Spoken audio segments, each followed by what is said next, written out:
Saatnya Anda bersama kami dalam Dialog Prime, saya Doni The Geyser. Pemirsa, polisi sudah mengungkap motif di balik penculikan disertai pembunuhan Kepala Cabang Bank BUMN bernama Ilham Pradipta.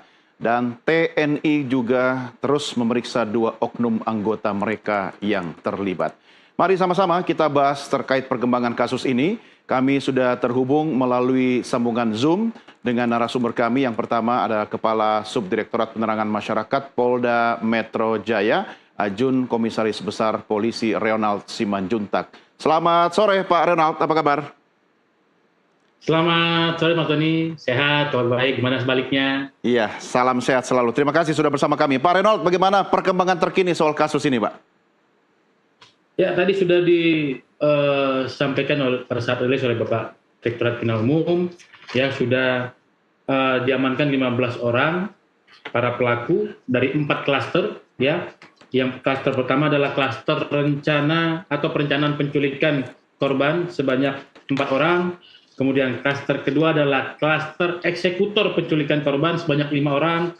Klaster ketiga adalah klaster yang melakukan penganiayaan.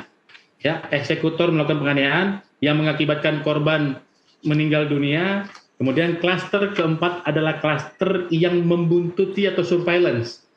Ya, di mana korban apa kegiatannya sebelum dilakukan penculikan. Itu Mas perkembangannya, dan saat ini para pelaku sedang kita proses penyidikannya dan tidak menutup kemungkinan ada pelaku lainnya. Dan mohon maaf, saya sampaikan sekali lagi di sini juga kesempatan yang baik. Ya. Masih ada 1 BPO yaitu inisial EG, ya, inisial EG alias Boma, yang mohon maaf pada kesempatan baik ini apabila masyarakat ada melihat, mengenal dan mengetahui keberadaannya, mohon kerjasamanya untuk melaporkan ke kantor kepolisian terdekat atau tekan 110 untuk melaporkan keberadaannya agar pelaku bisa segera kita amankan dan kita proses perbuatan yang telah dilakukan oleh pelaku. Ya, Pak Ronald, demikian Mas. EG alias Boma ini masuk di klaster mana ini?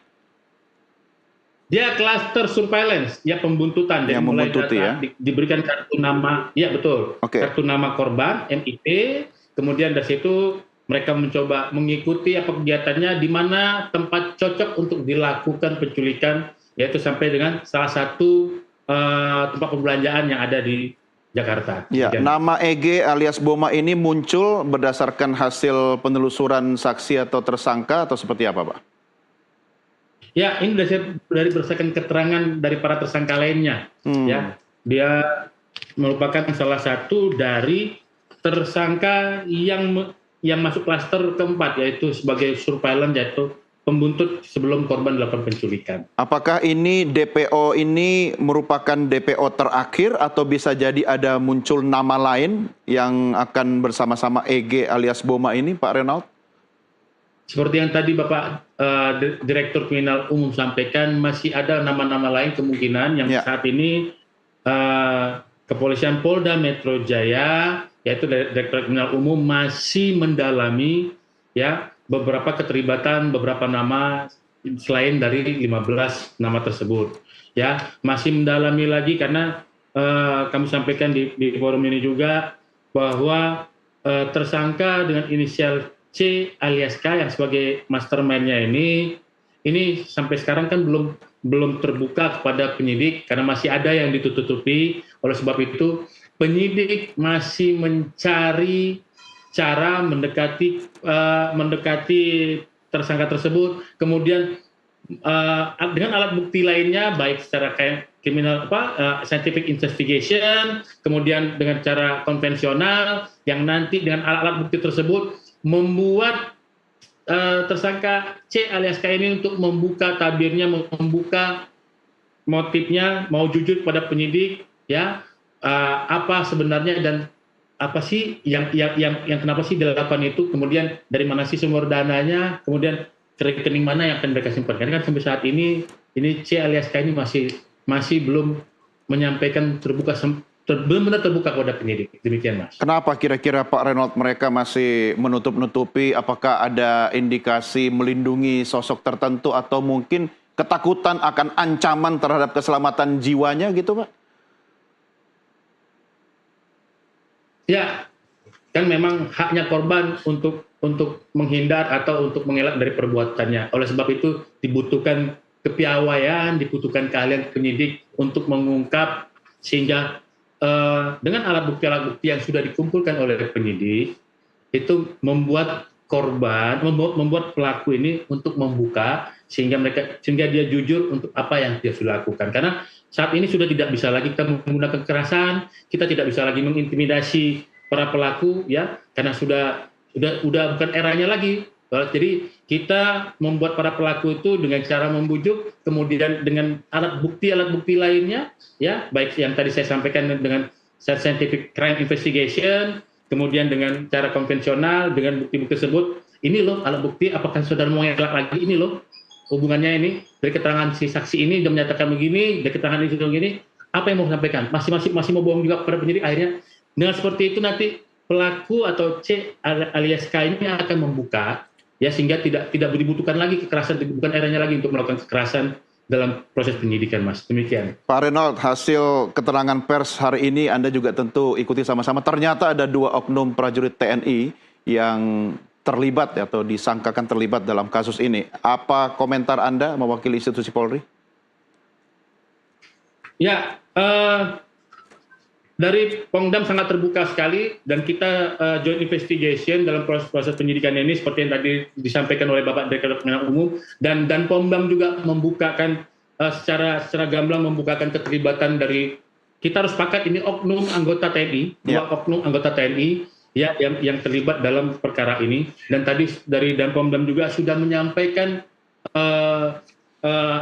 keterlibatan mereka, terus modusnya apa saja yang dilakukan oleh 2 oknum anggota TNI tersebut sudah dibuka secara transparan, tidak ada yang ditutupi, ya, dan Danpomdam juga tidak menyampaikan tadi juga terus akan menyampaikan perkembangan dari proses yang mereka lakukan. Oleh sebab itu nanti silakan dikonfirmasi kepada pihak Pongdam Jaya, ya, dari pihak kami juga terbuka. Jadi tidak ada yang ditutupi di sini, semua penyidik, baik dari penyidik Direktorat Kriminal Umum dan dari penyidik dari Pongdam Jaya sangat terbuka sekali, dan dari Panglima Kodam Jaya dan Kepala Kepolisian Polda Metro Jaya sepakat untuk ini harus terbuka dan ini harus tuntas sampai ke aktor-aktor atau pelaku-pelaku lainnya. Demikian, Mas. Pak Reynold, ini saya mewakili masyarakat banyak yang bertanya-tanya ini, karena kemarin kan sebelum keterangan pers hari ini dari pihak TNI, karena ada keterlibatan 1 oknum prajurit TNI, kabarnya ada intervensi atau ada tekanan kepada penyidik Polri. Itu 1, ternyata 2. Ini apa, makin tambah tekanan atau macam mana pula ini, Pak Reynold nih? Tidak ada intervensi dari kawan-kawan TNI, tidak ada, justru malah dari Danpomdam tadi mengajak ayo kita join penyidikan, ya. Jadi apa yang dibutuhkan oleh penyidik kepolisian akan disampaikan dari pihak penyidik dari Pongdam Jaya, kemudian apa yang dibutuhkan oleh Pongdam Jaya juga akan diberikan juga oleh penyidik Direktorat Kriminal Umum.